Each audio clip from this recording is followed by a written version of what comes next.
और ये रीजू साहा जी की गाड़ी आ गई है। So we are going in his car today. और आगे देखिए, चले। Hello Riju ji, how are you? Hello Rishabh ji, how are you? I am good, thank you. तो 1-1.5 साल से हम कहीं नहीं जाते हैं। हम जनरली एक ड्राइव पे जाते हैं बिकॉज गाड़ी के अंदर ही सेफ्टी है, और ज़्यादा से ज़्यादा चाय पी लेते हैं। हमारी खुद की भाड़ रहती है उसमें, क्योंकि जब आपको पता है कि कोरोना स्प्रेड होगी, it's difficult time. So even when the cases are down, we did not go out quite literally to any restaurant to eat. हम जनरली खाना अगर मन करा भी बाहर खाने का, पैक करा है उस खाने को, और घर आके सैनिटाइज करके हमने उसे खाया। चलिए, I have taken over the driver seat, क्योंकि जब गाड़ी में रहते हैं ना तो मुझे गाड़ी चलाने की ज़्यादा शौक रहती है। I love driving. Given a chance I can just drive the entire day alone, I would prefer that. But अभी तो ठीक है, हमारे साथ कुछ लोग जुड़े हुए हैं। तो बस अभी चाय पीने जा रहे हैं। We are looking for the best place. So बस अब हम चाय पीने पहुंचने वाले हैं, एंड जल्दी से हमें चाय पी के ख़त्म करना है, क्योंकि 11 बजे क्लब हाउस में भी हमारा रूम है ऑन लाइव एस्ट्रोलॉजी। सो उस पर भी हमें बात करनी है।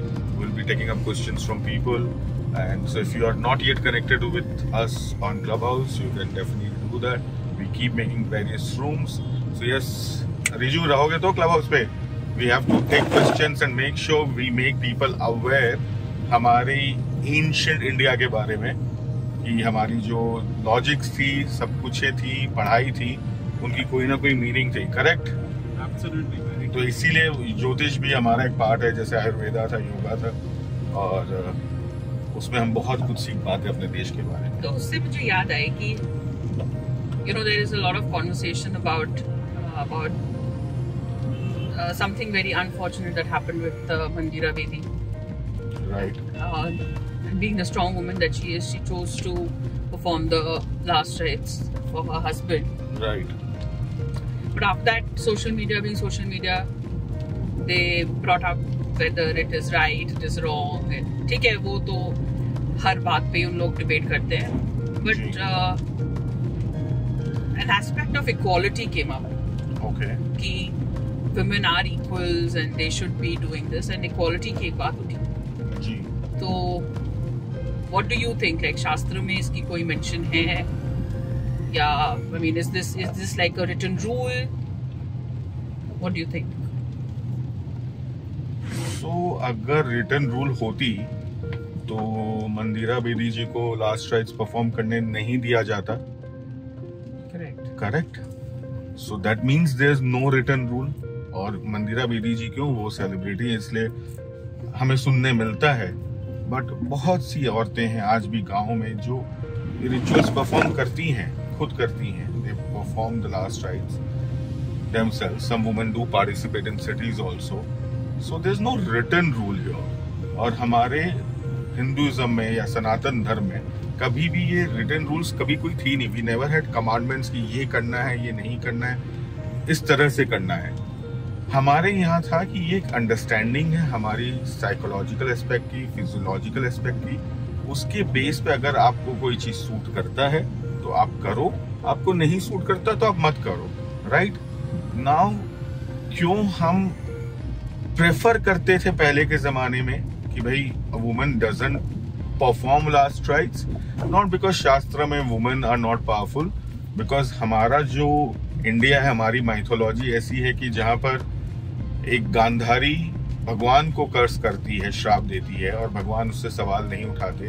हमारा शास्त्र ऐसा है जहां द्रौपदी खून से अपने बालों को धोती है दुशासन के, और हमें उसे सलाम करते हैं उस द्रौपदी को। हमारा शास्त्र ऐसा है जो सीता माई को सलाम करता है, जिसके लिए श्री राम ने भारत से लंका तक चले गए थे।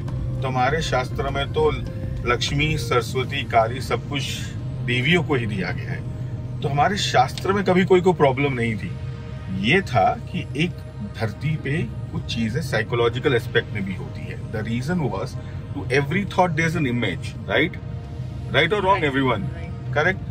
So if every thought has an image, so every image will have a thought. True. So अब क्या होता है यार, खाली लास्ट राइट्स परफॉर्म करने की बात नहीं रहती। When you go, you get involved with various aspects of the entire process. Right? आपको वुड भी अरेंज करना है, आपको वहाँ पर जाके सारी तैयारी भी करनी है, और जो प्रोसेस होता है कोई बहुत मजेदार नहीं होता। It's not a very easy thing for a man to do it. मतलब कोई आदमी को करके बड़ी खुशी की बात नहीं होती कि I feel very powerful and distinguished कि मैं कुछ कर पा रहा हूँ। It is a very difficult moment. तो एक आदमी यही चाहता है कि भाई हम जो एक नारी होती है उसे हम प्रोटेक्ट करें। Why to make her go through this? क्योंकि वहाँ सिर्फ ये नहीं, आपने सिर्फ चीता को आग दे दिया, वहां पर कपाल क्रिया भी करना पड़ता है। वहां हो सकता है आपके शरीर की कुछ बॉडी पार्ट्स गिर रही है चिता से, उसको भी उठा के वो आपके सामने रखते हैं, उसको भी ठीक करते हैं। हो सकता है आपका सर गिर जाए, आपका हाथ गिर जाए। It's not a very pleasant thing that is happening there. So there is nothing like you need to cherish that moment of your life. So आदमी ये सोचते थे कि भाई आप घर पे रहो, you make sure that everything is comfortable at home for you, you guys pray for the journey ahead for the Atma, and we finish these rituals, and together then we can pray for next 12 days for the journey ahead of the soul. This is what it mattered. यहाँ कहीं भी ये मतलब नहीं है कि औरत नहीं कर सकती है या औरत को नहीं करना चाहिए। अगर आप औरत हैं and you're ready for it, please go ahead and do it. और इसीलिए कर पाती हैं कुछ और कर सकती हैं। हाँ, कुछ लोग होते हैं जो रिग्रेसिव माइंडसेट के हमारे समाज में, देखो वो हर समाज में रहेंगे, जिन्हें लॉजिक नहीं पता, उन्हें रीजन नहीं पता, सवाल करने का समय मिला नहीं उन्हें, वो खुद सवाल बन के रह गए। और वो क्या करते हैं, वो हर जन को डराते हैं कि नहीं औरत नहीं कर सकती है, औरत कुछ भी नहीं कर सकती है। और उन जैसों के कारण जो कुछ लोग होते हैं जो हमारी देश को नहीं समझते और हमारी रिचुअल्स को नहीं समझते, वो और क्रिटिसाइज करते हैं कि भाई हमारे देश में तो औरतों को इक्वालिटी नहीं मिला। अरे भाई ये बात इक्वालिटी की थी ही नहीं, ना है ना कभी रहेगी। It is about your comfort. और कोई अगर इक्वालिटी के मुद्दे को बनाता है इसे, तो वो कंप्लीटली गलत करता है। तो आपको भी नहीं करना चाहिए। ये नहीं है कि ये हक सिर्फ आदमियों का है, ये हक हर इंसान का है। हाँ, ये मैंने भी देखा है बहुत बार कि किसी पिता का देहांत हो जाता है तो उसकी बेटी को कहा जाता है तुम ये नहीं कर सकती हो, तुम ये नहीं कर सकती, तुम्हारी शादी हो गई है। नहीं, ये आप नहीं रोक सकते। प्रेम से बड़ा धागा बंधन नहीं है आत्मा के लिए। आप कहते हो हम प्रेम से ही बने हैं, हम प्रेम से ही जुड़े हैं, प्रेम से ही आए हैं, प्रेम में ही चले जाएंगे एक दिन। तो यार जस्ट शादी हो गई, उस लड़की का हक खत्म हो गया क्या पिता पे? तो ये सब जो है वो सब देखो यार, कुछ लोगों ने बना दिया, कुछ लोगों ने कह दिया, डिस्टॉर्ट कर दिया, लोग मान रहे हैं, समझ नहीं रहे हैं। वो बेवकूफी है। यू नो, ऐसा कभी नहीं हो सकता कि एक लड़की का सारे अधिकार खत्म हो जाते हैं। वो एक अलग चैप्टर है कि हमारी गोत्र की सिस्टम होती है। अगेन वो सब कुछ डिविजन्स थे यार, just to make the lineage and genetics very clear. So that's a completely different subject once again. So I hope this makes it clear to you. So hats off to Mandira Bedi ji for standing up for this, and she's been a great role model for everyone. But please don't make it debatable.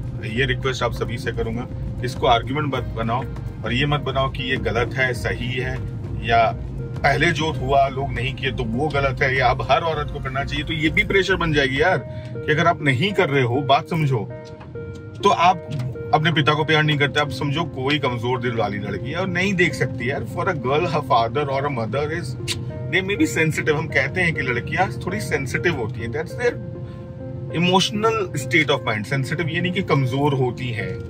अब वो fact भी है, जैसे प्रियंका चोपड़ा ने भी एक बार कहा था कि you know they can't beat up 10 men until once you are trained.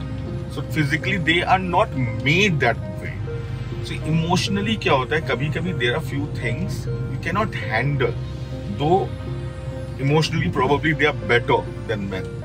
So अब ये प्रेशर नहीं बन जाए यार कि हर एक लड़की को ना मंदिरा बेदी जैसा बनना चाहिए, she should perform the last rite. वो भी तो डिफिकल्ट है, right or wrong? So we should not make a parameter of anything. We should let Hinduism और सनातन धर्म the way it was, कि there was no commandment. आपको जो सही लगता है, आपके जो प्रिंसिपल्स में सही बैठता है, you do that. Correct?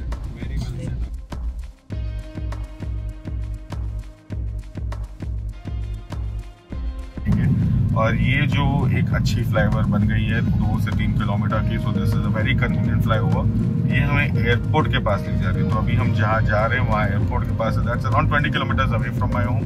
वो चाय पियेंगे और जल्दी से हम घर।